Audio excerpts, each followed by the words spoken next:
Welcome back to Our Issues Milwaukee. I'm your host, Andrea Williams. Before we get back to today's show, a special thank you to our friends here at the Hilton Garden Inn Park Place for allowing us to tape our show here in their beautiful lobby. Enjoy Hilton's great guest rooms and suites, pool and fitness areas, and of course there's all hours in the park, restaurant and bar.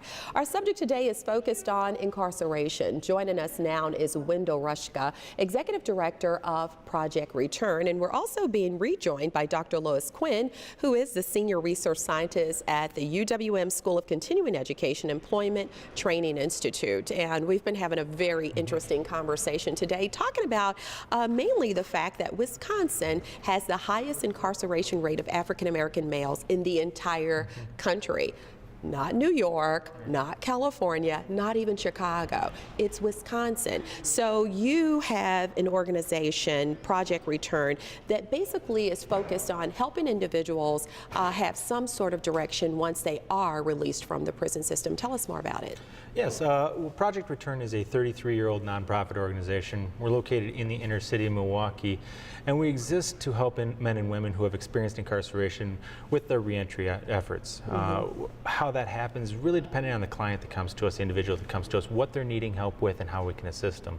So a lot of our efforts are around employment assistance, helping individuals get job ready, get their resume up and running, find job leads before they can get employed with employers who will not discriminate against them, who will give them their fair shake at a job and the ability to excel within that job.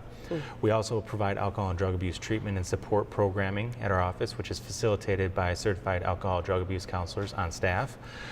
We also provide counseling, one-on-one or group counseling and referral based to employers as well as to other local nonprofit or local organizations that we partner with over the years that know us, that based on our referral can get individuals into their services that they might not otherwise be able to access. So in other words, they've worked with you in the past where they know that you are putting in the time and effort to help individuals get on the right path, and they're trusting the time and effort that you've put in. Yeah. Yes. Interesting enough, Dr. Quinn and I were talking about the fact that she did the research specifically on the workforce challenges for 2013, and when someone is released from the prison system, the breakdown for individuals to gain employment, is it something that you would say is extremely difficult, or is it simply a challenge based on what you were in prison for?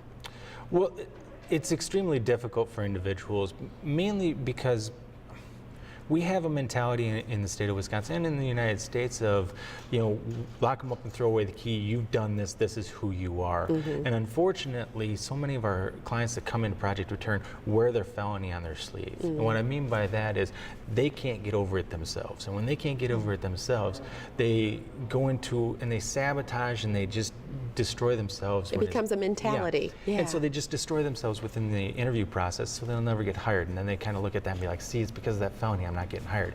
When quite honestly, it's because they won't forgive themselves for what they've done. Sister Helen Prejean, who wrote the book Dead Man Walking, talks about that in her book and talks about how you're better than the worst thing you've ever done. And unfortunately, so many of the individuals returning from incarceration don't believe that. They believe that that's the only thing that they are, that once a felon, always a felon, that they can look me up on CCAT, that they can get all this information from me, so I might as well not even try because they're just gonna pigeonhole me into this peg.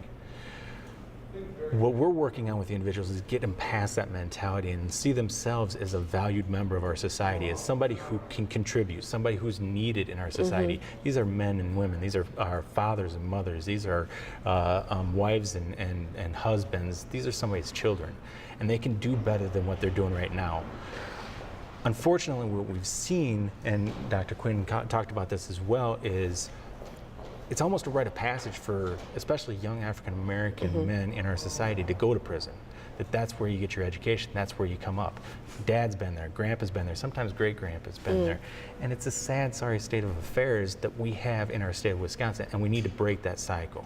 That's what we're working on at Project Return, is to break that cycle. And we have many partners in the community, and I love that, Dr. Quinn, you talked about the faith community in Milwaukee, because they have come out guns blazing on this issue recently. They really, really want to help individuals get through that process and be,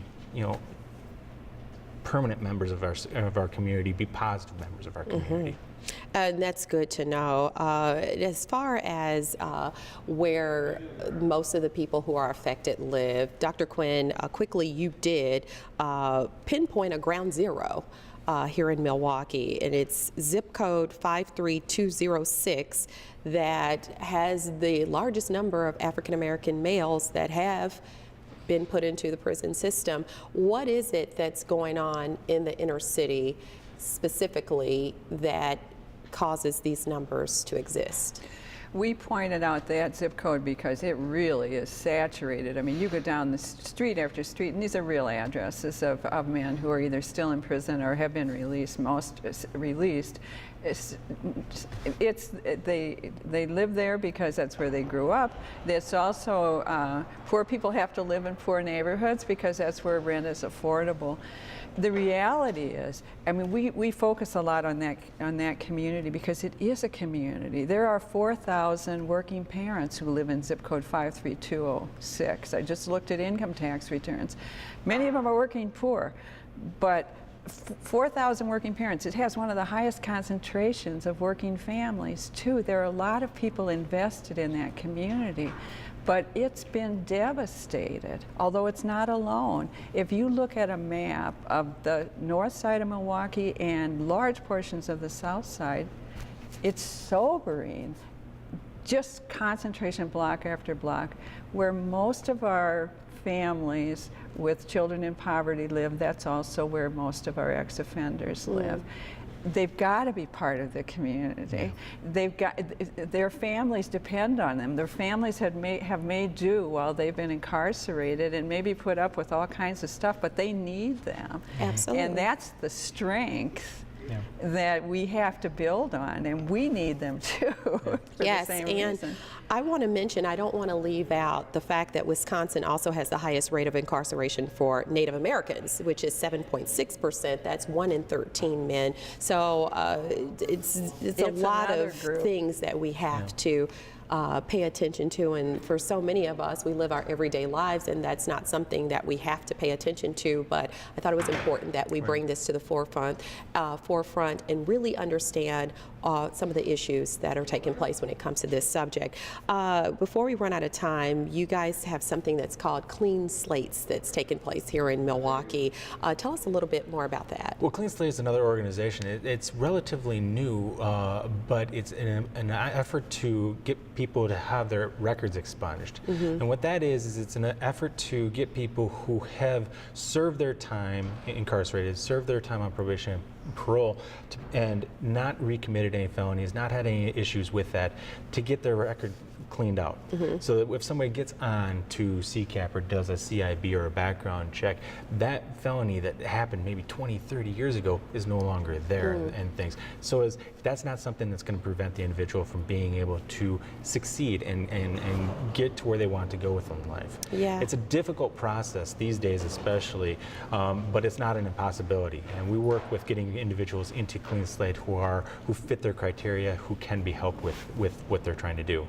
Another effort, and I know you haven't asked this question, but that is very, very important, I did want to talk about it before we ran out of time here this morning, is Wisdom's statewide initiative, the 11 by 15 campaign, which is an effort to reduce the prison population by the year 2015 in half to 11,000. Currently, we have incarcerated about 23,000 individuals in the state of Wisconsin. Wow.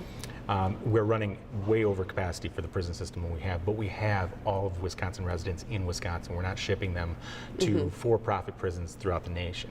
That's something that changed about 7, 8 years ago.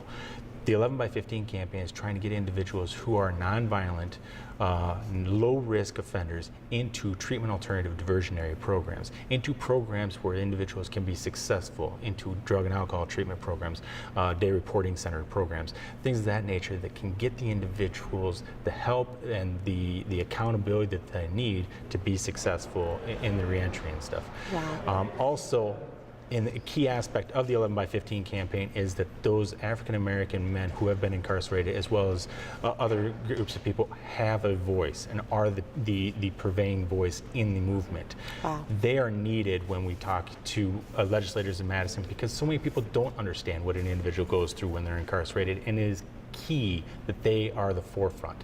So those meetings in Milwaukee happen at our office every second Wednesday. If individuals are wanting to be a part of that committee, we invite anybody in the community who is interested in that to take part in this and to be part of the solution. We've got a problem. We can fix it, though. We can fix it, and we'll have to stop right there. We could talk more for another hour, I'm sure, about this. And I just thank you so much for coming by and making us aware. And Dr. Quinn, thank you for being here as well. Wendel Hruska is the Executive Director of Project Return. For more information, you can log on to their website at projectreturnmilwaukee.org or call 414-374-8029. And of course, Dr. Lois Quinn, again, is the Senior Research Scientist at the University of Wisconsin-Milwaukee School of Continuing Education, Employment, and Training Institute. Another thank you to our friends here at the Hilton Garden Inn Park Place for allowing us to tape our show here in their beautiful lobby. Of course, you can enjoy their great guest rooms and suites, their pool and fitness areas, and all hours in the park, restaurant, and bar. That is going to do it for today's show. I'm your host, Andrea Williams. Thank you for watching, and we hope you join us again next week as we take a look at our issues, Milwaukee. Have a great day.